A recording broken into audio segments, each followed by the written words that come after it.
All right, good afternoon, ladies and gentlemen, and welcome back to the recap. Michael D'Angelo, joined as always by my partner in crime, Mr. Big D, Daryl Ortiz. Happy Thanksgiving, Big D. Happy Thanksgiving Yes. to everybody out there. Hope Happy everyone had a Thanksgiving, everybody. great time, ate a lot, not too much, or if you did, hey, it's the holidays, so you got to enjoy yourself. I did. I hated myself, but hey, that's the motto. Eat, hate yourself. Regret Yeah, life choices. I say enjoy life. YOLO, YOLO, my friend, enjoy life. We also, speaking of YOLO, Survivor Series War Games, which this is our, I'll call it our 1 year anniversary, because our first show was Survivor Series last year. Made it back. CM Punk at both shows. Ugh, I'm Yeah. just kidding, but yeah, it's been 1 year. So thank you for all the support throughout this year as well. The Yes. first of many. So we appreciate that support. And we're going to dive right into Survivor Series War Games, which was, man, it was kind of funny because they really held off on filling out the rest of the card. It was only 5 matches, but they really held off until Monday night Yeah. to all of a sudden surprisingly announce the US title match, which we talked about. I was like, oh, I hope we let this do a slow build, let it Yeah. build up to Saturday Night Main Event. Nope. After a 2-week build up, they went straight into a title match. We'll talk about that one later. And the And then, Intercontinental title match. yeah, Intercontinental Triple Threat they threw on there as well. So we Mm-hmm. didn't have any predictions on either of I mean, those. that one we kind of saw coming because of the way they were Yeah, building it. So, I mean, it was pretty obvious they were going to do that one.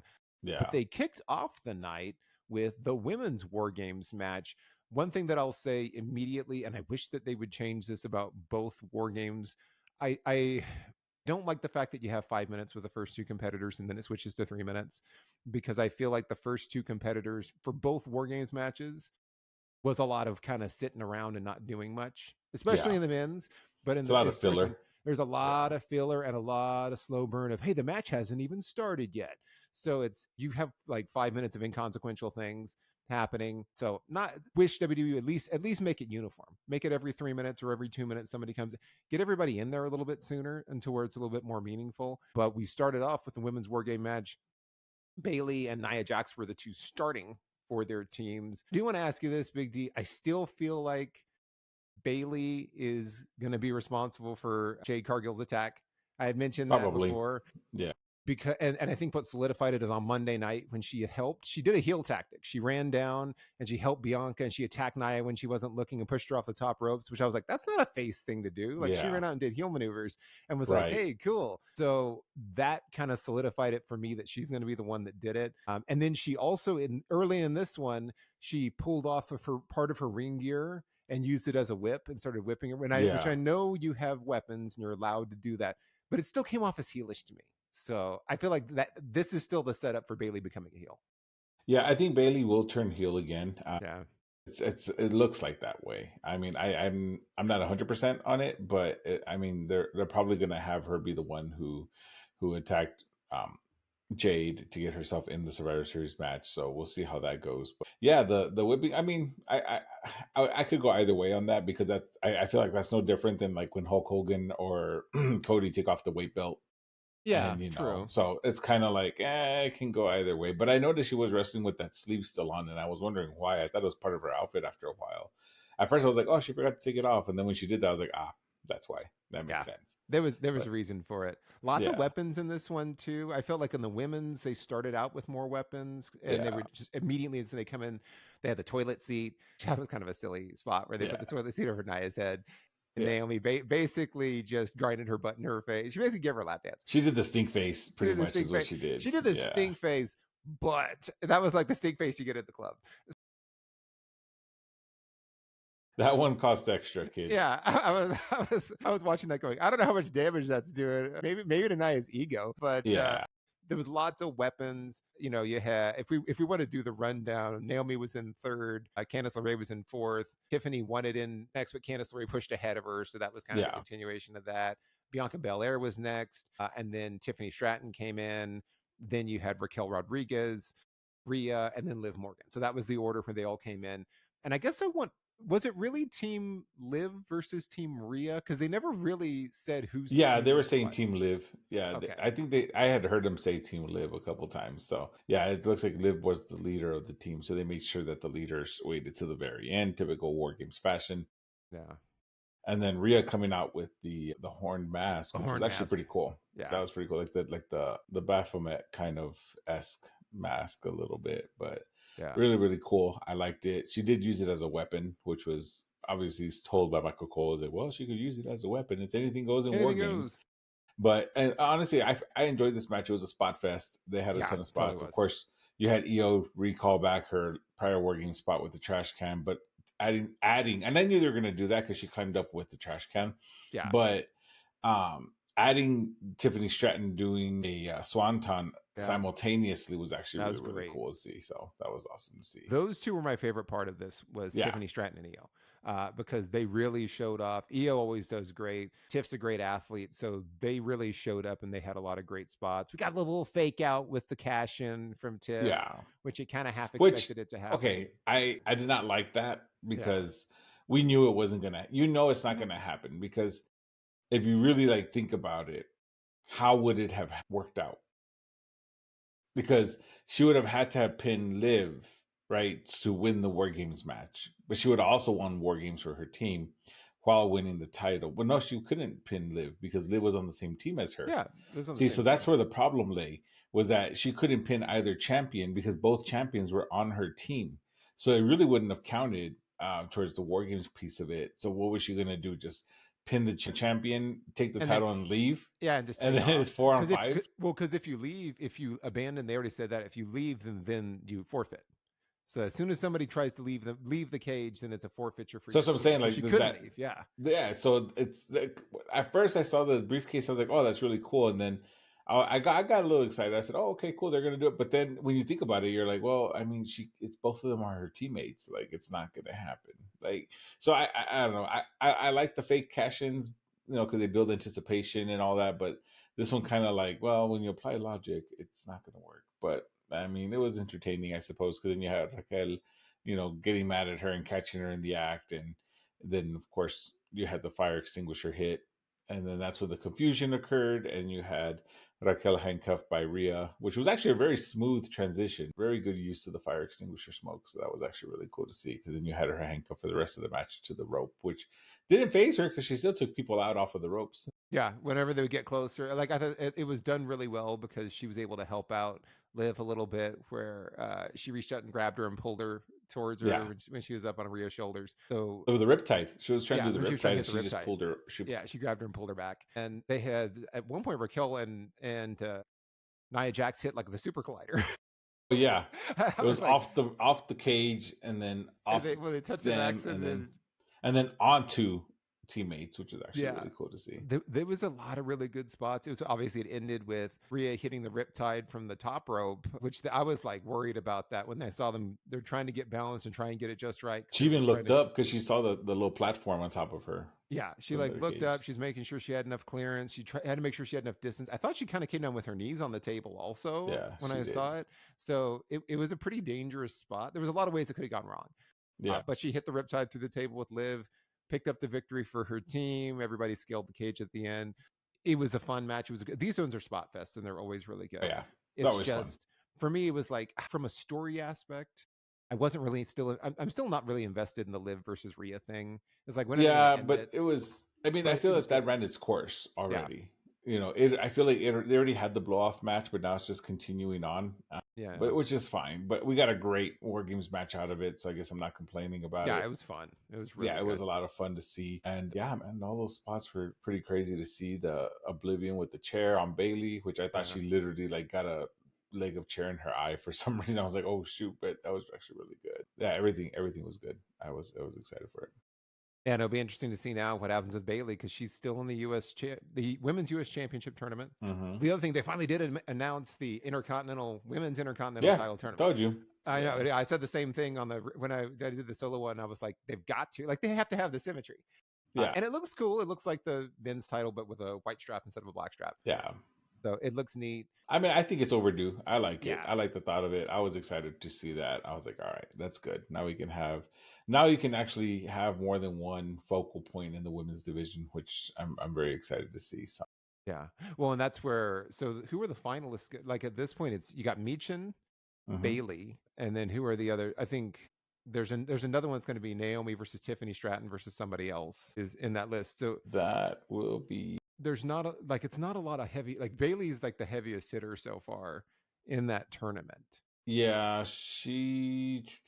can't pull up. And Chelsea Green. Yeah, So Chelsea it's Green. Chelsea Green, her, and Meechin, and then there's the final match that's going to be Naomi. It's a triple threat: Naomi versus Tiffany Stratton versus somebody else, which I believe will be Tiffany Stratton winning that one.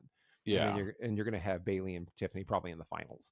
Like that would make more sense. But I'm guessing they're going to work towards a heel turn. Something's going to happen, or maybe it'll be Yeah. Bayley versus Naomi in the finals, and Bayley turns heel on her friend Naomi. I don't know. Like they're working towards something. Yeah. We'll But I see. still, my money's on Bayley to be the first women's U.S. champion. Yeah, I think Bayley. I agree with that. And I hope so, because she deserves it. Yeah. Speaking of U.S. champions, up next, Big D, you want to take us? You want to kick us Yeah, off this on was that my one? shock of the night. I will tell you that right now. It's only 2 weeks of build. Shinsuke comes back and Yeah. him against LA Knight, which was actually, a good match. They worked very well together. I love this version or this reiteration of Shinsuke, where he's a little more aggressive. He's a little more, what's the word I'm looking for? He's a little more precise with his strikes, right? In terms of like what he's trying to do. He's trying to do, dull out pain. And we saw like on SmackDown where he did the mist to LA Yeah. Knight when he beat Andrade, and he did the mist. Actually, very cool because he waited till he was very close. He just stood still, and LA Knight ran up on him, and he just hit him right with the mist, which I thought was going to be used for this match as well, because usually that's the whole spiel, that's the whole shtick. It actually ended up being a really, really, really good match. Lots of strikes. It wasn't very long. I Yeah, it was felt. pretty short Yeah, compared to it was the a other pretty short matches. It match. was. Yeah, maybe because we had just seen War Games, and Yeah. that was like a 45-minute match, so maybe but it felt like it went by pretty quick. But I felt like right out the blue, I all of a sudden looked up. I was just kind of watching, and all of a sudden Shinsuke hits the Kinshasa, and I was like, oh, that's it. And Yeah. I was like, no, he's not going to win. And Well, I thought he thought was LA going to Knight kick was going to. out because they usually kick out Yeah, at PLEs, and I was like, wow, it's he over. didn't, and we have a new U.S. champion, Shinsuke, which I'm also a fan of his new music. I forgot to mention that. Like, I like it's like a new play music. on his old theme. It's his old theme, but just a little more like traditional Japanese style. He's got the like, samurai armor when he comes yeah, very out. Like, it's heelish. cool. Yeah. I really, really, really, really like it. So yeah, it was really cool. It was cool to see LA Knight bust out a new move. That torture rack slam that he did was actually pretty cool. But yeah, it wasn't enough. Shinsuke hit the Kinshasa and took it off for the night. third And time. this is where when they announced it on Monday, I was like, he's losing. Like, and this is not just me saying this in retrospect. I was like, they're going to have LA Knight lose because that's the only way they're going to continue this feud. If you just beat Shinsuke, That he it just would be moves like, on. yeah, he moves on. So I was like, oh no, that means he's going to drop the title, and then the continuation is going to be him trying to get the title back from Shinsuke. So I really wish they had let this build. And this is where I'm just a little upset of let it build to Saturday Night Main Event. Like, you did all this teasing with Cody and Kevin Owens, and they didn't pay that off at Survivor Series. Like, Yeah, that's going to get paid off at Saturday Night Main Event. So, and they spent way more time building that up. So that was a little bit of a bummer for me. The match was good. I was just disappointed of you're going to have him drop the title this quickly. I guess the silver lining is they're going to make this as part of the storyline, right? They're going to make it as part of his redemption road and his redemption story. Or they might have him head towards like a heel turn too. I'm wondering because he just loses it, and he loses it, and he starts rampage. He was kind of getting a little heelish with Andrade and a little heelish with like Carmelo. The stuff with Carmelo Hayes and Andrade and Santos Escobar, and he's always been kind of played as an anti-hero, but he was getting a little bit closer to heelish. And I feel he's a little bit better as a heel than he is a face. Yeah, I think he's more. I like LA Knight as a heel. Yeah. But yeah, new Intercontinental Champion, or not Intercontinental, U.S. Champion, excuse me, not Intercontinental. And then we had the Intercontinental title match after this one. Sheamus, Kaiser, and Braun Breaker triple threat. This one was really solid. I'm gonna say it was my match of the night in terms of actual pure wrestling, because it's hard to do this on War Games, because War Games matches are total spectacle, and so it's almost unfair to the other matches because they have all control to do whatever they want. Yeah. You have all the good stuff. You've got all the props that you could possibly do. It's a spot fest. So I'm kind of taking them out a little bit and going, they stand on their own. As far as like pure wrestling and what I enjoyed in terms of the pacing and the speed of it, because this is a little bit of a longer match too in terms of triple threats. But Kaiser was really good in this. Kaiser seemed formidable, and he usually kind of seems like a weasel, but he was getting his work in.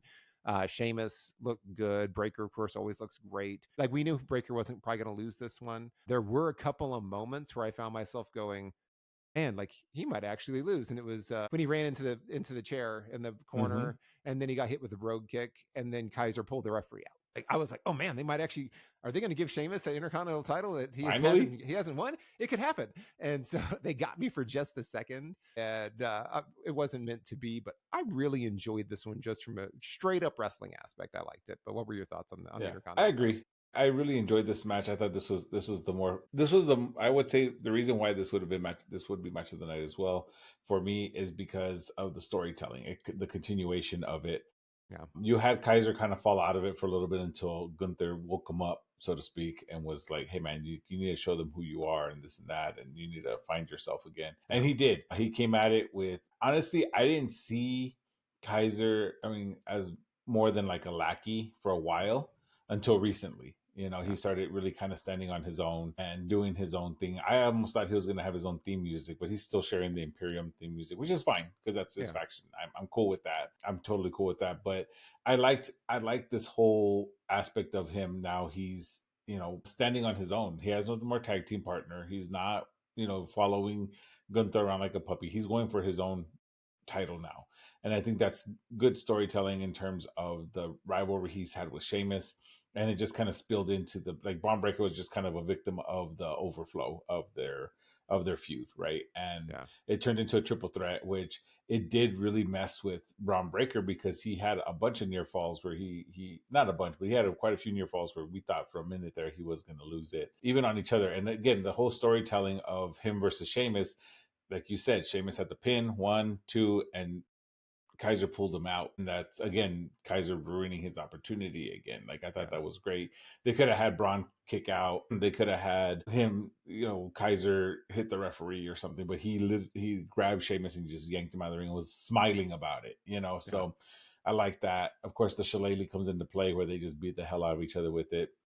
Great to see. And then, of course, Braun Breaker just barely coming out of it, which is good because it makes both guys seem strong in terms of Mhm. Sheamus and Kaiser. Sheamus is already a strong competitor. We know that. But now it kind of shined some light on Ludwig Kaiser and kind of gave him his own, you know, his own mountain to stand on, so to speak, of like his work now. Like he is a one-on-one competitor. He is a solo competitor now that can actually be taken seriously.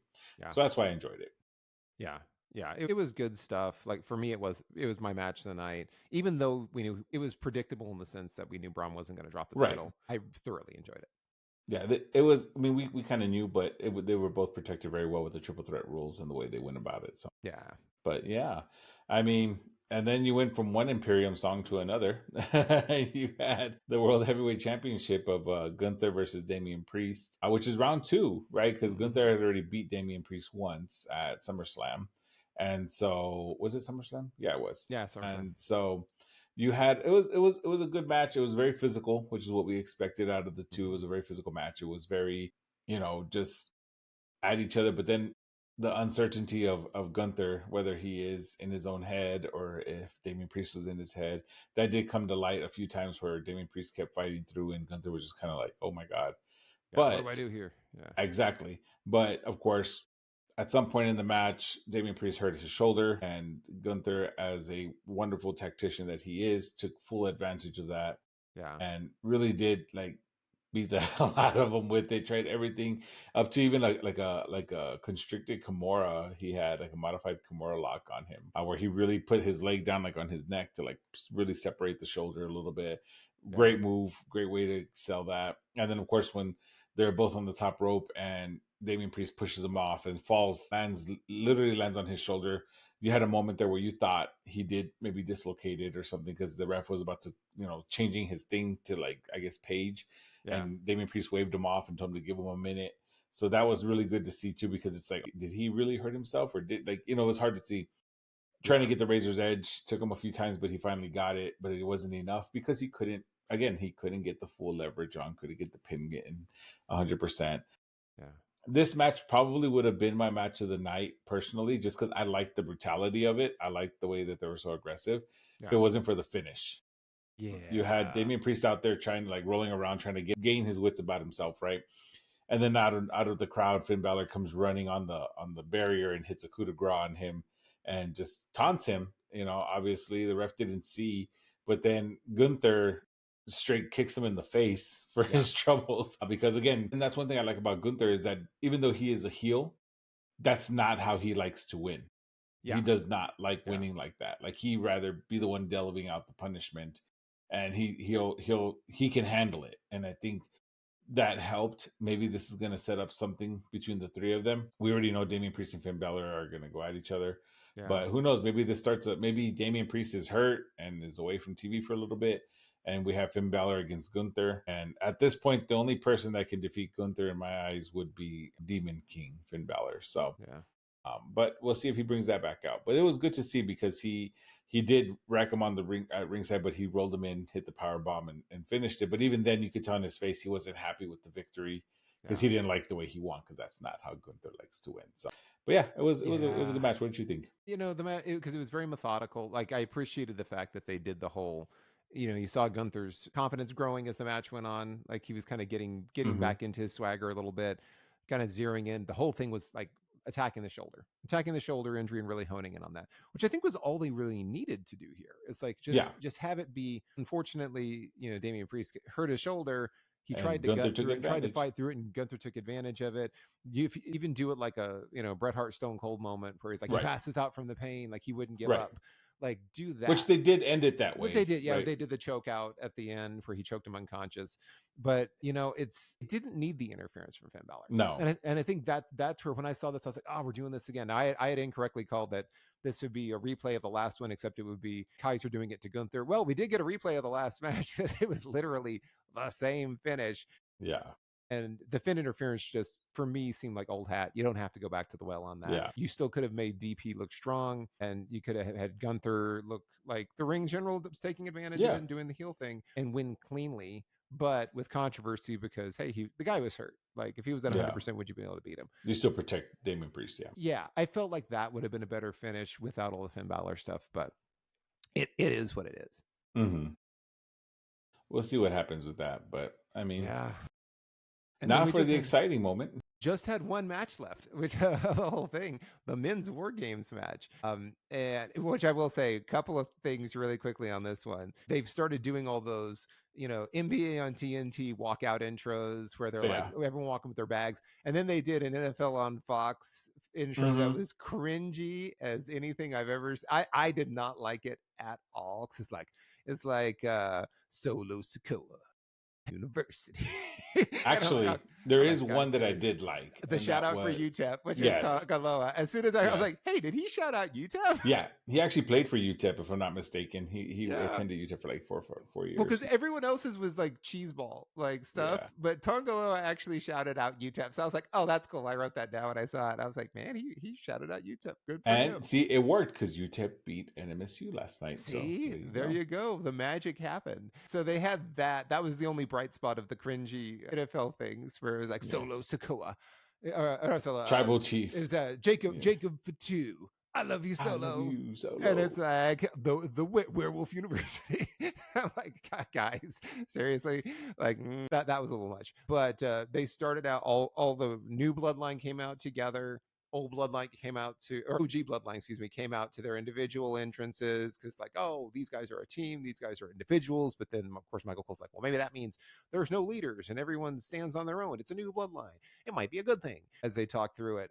Interesting note, though. Go ahead. Interesting note. Jey Uso was the last one to come out instead of Roman Reigns. Usually, Roman's always like the main one to come out last. Yeah. Well, and I get it because Jey was we knew Jey was going to start, right? Yeah. But that was interesting to see that. That kind of threw me off. I was like, oh, wait a minute. And I'm like, the final intro. I was like, wait, I was like, he's not the final intro. And then when they all got in the cage, I was like, okay, Jay's starting off. And he had lost to Jacob Fatu on the SmackDown for the stipulation. For the advantage. And so so he kicked it off, and he's against Tama Tonga. And the first minute and a half of them was them standing and staring at each other. And like Michael Cole was like, they're feeling each other out. I'm like, they're not even feeling each other out. They're just I think Tama Tonga was trying to regain his strength from just crawling around the side of the ring. That was his arms were burning, and he was that takes a lot of strength. I will tell you. I was telling my wife that I was like, you know how much strength that takes, upper body strength that takes. It was very impressive. But then he was like, gas and hanging out. Well, which is why I was like, man, why do we just get rid of the first 5 minutes, make it 3 minutes, and just let they can't go all out because they're gonna gas like, themselves. we got to do this for 5 minutes. And what I thought was funny is also at the beginning they're like, starting off, no ref, no bell, and then 2 seconds later it goes ding ding ding. Yeah. The ringside folks were a little off in this match. It was interesting. Well, and then Corey's like, well, that's the bell for the clock, and he's like, thanks, Corey. It's like, thanks for the save on that Good one. save. So and then they had the first 5 minutes were like slow motion, which they are for both matches. And then Bronson Reed was out next doing the double team on Jay. Then Order was Jimmy out. And then Jacob Fatu was out, like Tongaloa was going to try to go out, and then Solo's like, nope, wait here, and then sends Jacob out, who of course for me stole the show in this match for most of it. Jacob's as always, great, as expected. Amazing. I knew he was going to be great in this one. And he steals the show in every match that he's in. And then after that, we had Sami Zayn come in after Roman stopped CM Punk. So kind of similar to Solo. He was like... Except you had a little dissension there because CM Punk was kind of pissed about it. He was rolling his eyes. He was rolling his eyes and all angry. And then Tongaloa came out after that. And then Roman was going to try to go at CM Punk, cut off Roman to get his revenge and went in. Had CM Punk, but he stopped. He stopped at the entrance. And that's where I thought the screw job was going to come in. Well, I thought, is he just going to leave? He just would have sat at ringside and just been like, eh. That's what I was kind of hoping for. So this is where this match felt a little empty to me. Maybe just because of all the story beats that they did. So you had Bronson Reed and Seth Rollins and all this stuff. We didn't have an appearance by Seth Rollins. We didn't have him come down and do anything. You had the teasers about Paul Heyman. Will he betray Roman because he was dressed like Solo? He came down to restore order between his guys, and he was dressed like regular old Paul Heyman and didn't do anything crazy. I'm sure there's a turn coming at some point. There didn't do anything. And then there was like no other appearances or anything. There was no swerves or other appearances. CM Punk did what he needed to do. There was a little bit of bickering between him and Roman. But it was all pretty by the numbers with, there were some great spots, don't get me wrong. Bronson Reed tsunamiing himself through the table from the top of the cage was insane. Yeah, that was. But CM Punk saved Roman on that. Yeah, and he pulls Roman out of the way. Like the timing on it was perfect. Yeah, because he waited till he was in the air. He didn't wait till he was on the top. Like he legit was waiting for him to go airborne, and then just yanked him off as quickly as he could. Because that was that was brutal. And I was like, man, I hope he's okay. That's a bad bump to take, but he was great. And then prior to that was someone had accidentally speared CM Punk, and so it was like, oh, he's still going to help him and save him. He's going to keep working. Okay, here's real quick. I'm just going to get a little soapbox here. I kind of got annoyed. I noticed since the women's War Games match, I feel like for the War Games matches, some of the spots it was more visible with the women than it was with the men, but it was still there. There's a lot of miscues and a lot of like mishaps. So I get it, right? You're supposed to grab the chair and swing as hard as you can, but not really, right? That's the whole point. But with the women, I just feel like they were just kind of there was a couple with the women. Yeah, that's a great. They're just kind of just gently tapping, and I'm like, no, dude, you gotta and they went, you gotta yeah, you know what I mean? And it happened multiple times, and you could see it in a few spots. And then in the men's, you could see where Roman was going to hit the spear with Solo, but he stopped because Solo wasn't in place yet. And then Solo waved him, and then he went and hit CM Punk. But it kind of telegraphed that. It kind of looked a little sloppy because they caught it on camera, right? Yeah. There was also moments where, especially with Nia, where they were trying to get her, hit her, throw stuff at her or hit her with stuff, and it was just kind of missing her, but she still sold it obviously because she had to, right? But they're just, it seemed more visible with the women, and I think it's maybe because I don't know why. Honestly, I can't sit there and say why, but I noticed it wasn't as clean. Same thing with the men's, it just wasn't as clean. For example, when Roman went in, I love the whole okay, you're gonna lock me out, I'm gonna climb in there, which I said it. I was like, he's gonna climb in there. Well, because they locked it. You can't get in here, and I'm like there's no roof. Everyone climbs it. Well, that's why I started laughing because Michael Cole was like, he can't get in. It's impossible to get in. How will? I'm there's a roof. There's no roof. People have been climbing over the top of this thing. We just saw Tama Tonga climbing all over like a chimpanzee. He's climbing everywhere. And then the women all scaled it at the very end and sat on the top and then just climbed off of it. And I'm like, you can clearly climb the cage, and so can Roman Reigns. So and which I like that he did because it was very uncharacteristic of him as far as his move sets. Roman is not a high flyer, but for him to go up there and hit a crossbody, awesome. I love that Yeah, that aspect was of neat. it, right? That was cool. So I thought, okay, cool. He's gonna hit the crossbody, the bell's gonna ring, and they're gonna say War Games has begun. Yeah. Nothing. Yeah. They even kind of waited, like they even stood up and did like the standoff, like we're gonna Yeah, start. everyone got together. Everyone stood up and faced each Nothing, other. Nothing. no I was like, bell, oh, I no thought, did they announcement. forget to ring the bell? Like, I was And like, I guess. then they Yeah, go came out ahead. with the bolt cutters. This was what made it stupid. They came in with the bolt cutters, cut the chain that Solo put, and then they're like, okay, now we can ring the bell. Yeah, And they're I'm like, like, and what the the hell were War we Games waiting has for? begun. But they're already fighting. Like you missed the spot with Roman, you missed the stare down, and then now it's like, okay, oh, we cut the bolt off. Now we can now it's announce official. Warriors. Well, so and this is what I don't like about the way that they're doing the format right now, because that's a perfect example of, you have all of these huge things that are happening. Let's stop the action. We're going to do a face off. It's like everyone respawned, and then you go, all right, everyone, now let the war game begin. It's like the war game's been going on for 20 minutes. What do you mean let it begin now? And nothing that happened prior to this is consequential. Everyone's recharged, everyone's healthy again, everyone's ready to go. They could have And said something along the lines of like, okay, now the match portion of War Games has been, or something, right? Like they could have said now like next pinfall win. Like, yeah, say something. all Pinfalls are contestants legal. have entered. It is Yeah, officially pinfalls are starting legal. now. Yeah, that's all. Say something else, because I'm like, but then it really did feel like, oh, everyone's got their energy levels back. Like nobody's has any damage anymore, and they're starting again. So that felt a little clunky. The miss spot, the clunkiness on the spots in the women's match with the chair, I picked up on that too. Because I was like, why are they kind of getting? They're kind of waiting, and then they're awkwardly swinging really lightly on each other. So yeah, there was some. I don't know. It just felt a little jinky at times. And who knows? Maybe that's the direction they were given. I'm not going to fault the women at that at all, No, I don't because think it's it's their not. fault. It just came off as a It little just odd. looked a little clunky. And maybe that wasn't the intent. Maybe they're just tired. I mean, they were Yeah, wrestling for like 45 minutes, so I mean, I true. totally get it. But it's just that's the kind of stuff that I feel that falls maybe on the cameraman. Like you see that, then producer needs to be like, "Hey man, like step away from that." Like Yeah, or at least shoot it from an angle where you can't. It looks obvious. Yeah, but who knows? But I did like, back to the men's match, I did like the multiple Samoan spikes on Roman, practically trying to destroy him. Yeah. You had Jimmy and Jay hitting the 1D on Yeah, that Jacob, was cool. which was actually really, really cool to see. Nice little callback. You got to see the double Uso splash. Yeah, the double Uso again, splash, which was awesome to see. I love the way they get air on that. Then you had Jimmy hit a top of the cage Uso splash onto the table onto Bronson Reed, which looked like it hurt. Or was that Bronson? Jacob. Sorry about on that. Jacob, through the table, which that was kind of their way of getting rid of Jacob. It's like he's the Terminator. This is going to. They had to go through that extent. Yeah, they had to go to that extent to get rid of him. Like forget the giant we have a Bronson Reed. Let's get rid of Jacob because he's just psychotic and he doesn't stop. And like he keeps no selling and popping up every time we do anything to him. This is going to have to be what takes him out, which I like that, because I love that. It protects the aura of, they turn him into this like monster heel. He is. You got to do something crazy to get him out of there. Yeah.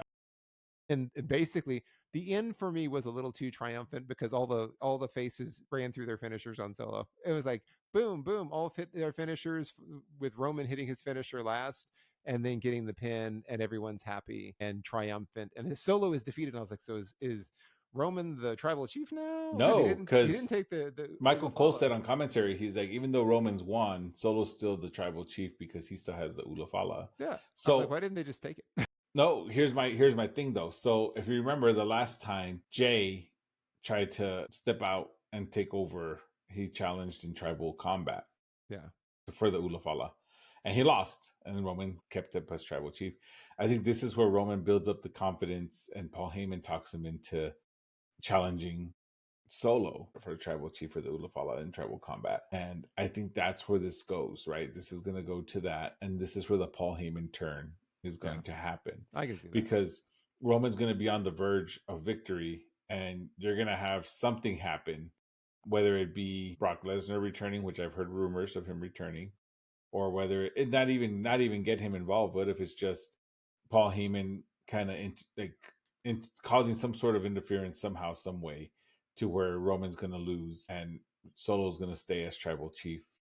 Or unless he calls The Rock and The Rock comes out and interferes, right? Because Rock is heel still. So yeah, I don't know. There's multiple ways this can go, but I think this is where it's heading. It's heading to saying, hey Roman, now you need to challenge him for the Ulafala because, like Michael Cole said, you're not tribal chief until you have that. So that's where I think this goes. Obviously, CM Punk insinuating something. We're telling Paul Heyman that when he needs a favor, he owes him. So who knows what that favor is going to be? But he did his part, and he, stood tall with the faces as they won and embraced and all that good stuff. But I'm curious. I don't know. It'll be interesting. I think all that's possible, and I think, and that's where there was a lot of just kind of hanging story threads from the end of this one, where we didn't get anything from Seth Rollins, we didn't get a betrayal of Paul Heyman, we didn't get a betrayal from CM Punk, we didn't get a return of The Rock, like because I was half expecting The Rock to pop up at some point. That never happened. So I'm like, they've got all these unfinished story threads, which is why I think for me, just from a storytelling aspect, I was into this one more. I just felt like, man, like, give us something. You've teased all this other stuff. You built it up to War Games, and you didn't pay off a lot of those things. Yeah. And I'm assuming they'll pay them off down the road. So that kept me just feeling a little empty. The match was great. It was a spot fest. It was a lot of fun. I enjoyed it. These things are spectacles. And then it was thoroughly fun. I just was kind of like, oh, man, I wish they had pulled the trigger on some of that. Yeah, and I mean, I thought The Rock would have made sense too because he made his debut, so to speak, in Survivor Series. So that was, that would have been cool to see. But I don't know. I mean, I guess we'll have to see what happens on Raw, and of course, Raw moving to next month. Raw moving over to Netflix, which would be interesting. After watching the Jake Paul Tyson fight, I'm a little concerned as to how this is going to go. They got a little time to work on their bandwidth. Got a little bit of time to iron out the kinks with a live broadcast. These ain't kinks, man. These are wrinkles. Oh, hopefully. I hope they get there. I gotta tell you, it's gonna make the first. Well, they got the NFL game coming up on Christmas Day, so we'll see how that one goes. Yeah, so they got time for that too. Yeah, that'll be the good test as well. Dang. Yeah, well, that was Survivor Series 2024 War Games. I always just call it Survivor Series War Games 2024. And then we'll be back next week to talk about all the fallout from Raw and SmackDown. Thanks for all the support as always. Don't forget to like, share, and subscribe. Leave us comments in the comment section, all that good stuff. We appreciate it as always. Until next time, I've been Michael D'Angelo. He's been Big D Daryl Ortiz. Have a wonderful week, everybody, and we'll see you soon.